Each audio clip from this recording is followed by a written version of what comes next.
Good morning, children. Hello. How are you? I'm so happy to see you. Today, it's English time. Let's see together the farm animals. Passiamoli insieme.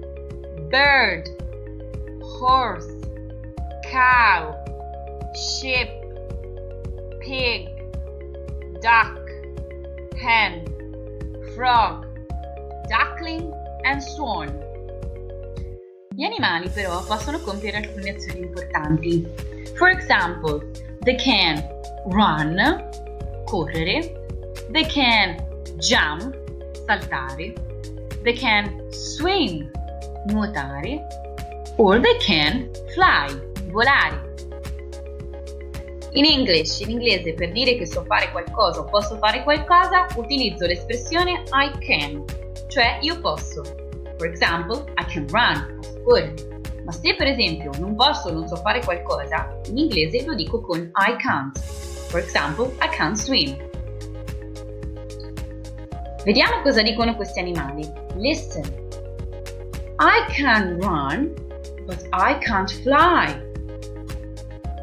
I can swim, but I can't jump.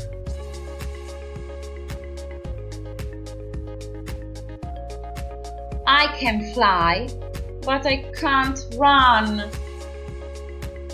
I can jump, but I can't run.